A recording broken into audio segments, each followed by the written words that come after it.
What's going on? Connor from the Dolphins Dive, and man, is that a rough L to take to the New York flippin' Jets.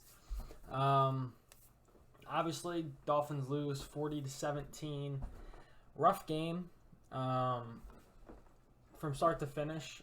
I would say there's plenty of excuses that could be made. Not going to make them. Dolphins and the refs beat themselves. Simple as that. But just to start it off, first play of the game, or we get a stop. First offensive drive, Teddy B gets hit, throws the ball away to a tight end, and it gets called a safety, which is fucking stupid. So you lose, you give the Jets 2 points, and you give the Jets another possession, which is just an issue in the zone. But then Teddy B is evaluated for a head injury, passes the concussion protocol, but they claimed that he stumbled, so they pulled him from the game despite passing the protocol. I don't know if it makes sense or not. Whatever. It's the new rule. If he's concussed, great job. If not, it's fucking stupid. So that is what it is.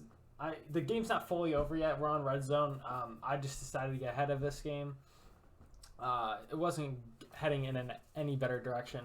So Teddy B played one snap out of the game. Skylar Thompson took over. Skylar didn't look bad.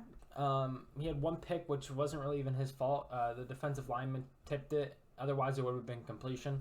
So he didn't play bad. Definitely didn't play good. Multiple times where he held onto the ball too long. He didn't look in full control of the offense. And it's just, you want to compare. It makes you feel a little bit better about Tua. Like, compare the offense with Tua and without Tua. It's night and day. The guy is just so twitchy and goes through his progression so quickly. But with Skylar, he doesn't look in full control. With that said, he didn't look like it was his first game. He didn't look awful, but definitely not as good as some people think. Thinking that he should have been playing over Teddy. No, he shouldn't have. Let's be real. A good positive for the game, though. We did get the ground game going. That's for sure. Raheem Mostert with 18 carries, 113 yards, and TUD. That was very nice. No one else really had that much success running the football. Miles Gaskin with a couple carries. Let's see. Both run number 3. Okay. But yeah, the biggest thing with Tua and without Tua is the passing game. So with Tua, we are a very pass-heavy team. And honestly, to a point where I was saying pound the rock. But we had success. We had explosive plays. And it just, the offense looked in sync. Teddy didn't really play. But with Skylar, it's not there in terms of being in sync. And it kind of shows in the stat line. Tyreek Hill 7 catches, 47 yards. Jalen Waddle's on a pitch count though, very clearly. 3 catches, 23 yards, but just not a lot of big plays. It's all 7 catches for 47 yards with the 6.7 average to Tyreek, who's one of the most explosive players in the league. It's just not good. And like I said, I don't expect it to be this bad. This hopefully is the low point of the season. We'll see. There's more things to dig into that could cause lower points. We'll see. But that's the evaluation on the offense. It's just not. It's not as in sync without number 1 at quarterback. But the run game looked great. So give and take there. Teron Armstead also left the game fairly early. Hopefully he's not out for an extended period of time. But it's just another thing thrown our way. Like I said, I'm not going to make excuses, but it doesn't help when you lose your $15 or $18 million lineman. But the biggest reason we lost this game was the defense. Now they were able to get a couple clutch stops, but then the floodgates just kind of opened towards the end of the game. And there was a couple coverage busts as well, which were just unacceptable. Just look at the stat line. Zach Wilson, 14 of 21. Nothing crazy. 210 yards, which is mainly due to the coverage bust, which was like a 75-yard gain to Breece Hall. Which, by the way, Breece Hall is an absolute stud. You see it firsthand. You can't. It's not an easy guy to tackle. You might be yelling at Dolphins to make tackles, but like those are difficult tackles to make. He's basically unable to be arm tackled. Like the guy is a legit dude. Someone that I wanted in the draft, obviously. But yeah, Breece Hall is a real deal. But yeah, the Dolphins just didn't have success stopping the run consistently. Jets looked like they had 28 carries for 118 yards and 5 rushing touchdowns in technicality. I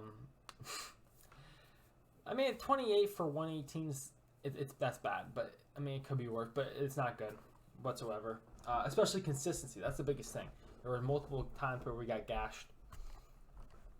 The defense gave us a chance heading into the fourth, and like I said, then the floodgates just opened at the end.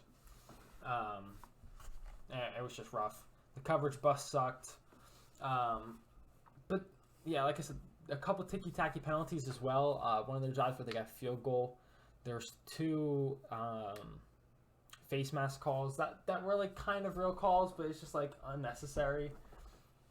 But yeah, like they like their offense didn't do anything special. Like you look at the stat line, and you're like, how they put up 40. To be fair, they also got a short field due to a strip sack from Skylar Thompson. That's what I mean. Like when it rained, it poured towards the end of the game.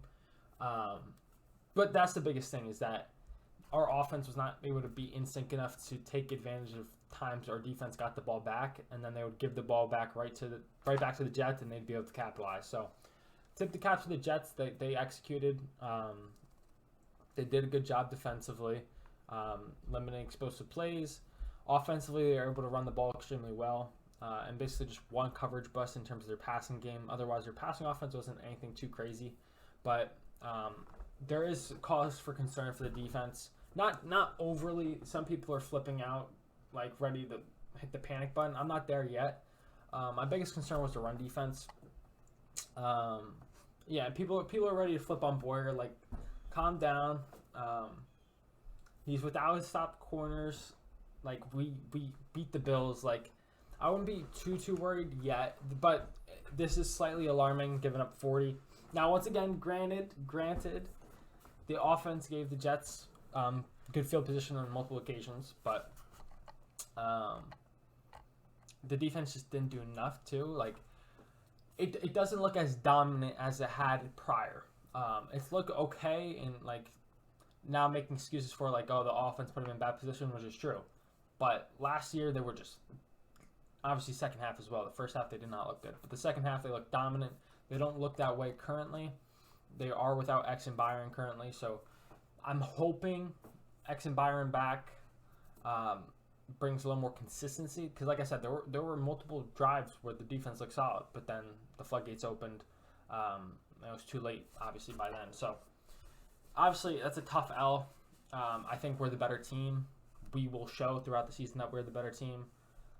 But all I'm going to say is that I hope to God that Tua is back next week. Obviously, I want Tua healthy, period. But for the sake of entertaining and good football, we need Tua back. But obviously, not until he's fully healthy. I'm just hoping he is, because the offense is much better with him and not without him. So that's it for the recap. Go vent in the comments down below. That was a very tough L to see. But it is what it is. Hopefully they bounce back. Next week we got, I don't even know who we play next week. Not even gonna lie. Let's pull up Dolphins schedule. I'm just shooting off the cuff. Next week we have the Vikings, who are a good fucking team. They have a good passing attack, good rushing attack, so that's gonna be a real challenge as well. They got to clean up some of the shit on defense, especially like I said in the run game. They had some shit blown up, but Breece Hall really exposed us. Plus, it's just a good run scheme that we went up against. But we need to be able to execute. I'll feel a lot better about the defense if we look against the Vikings. Will we? I don't know. So that's going to be our biggest test coming up. So let's hope if we beat the Vikings, we face the Steelers, Lions, Bears. Like that's a winnable stretch. So we really need to bounce back against the Vikings. That's a big next week game. Let's hope we get healthier and are able to bounce back. So until next time, I'll catch y'all.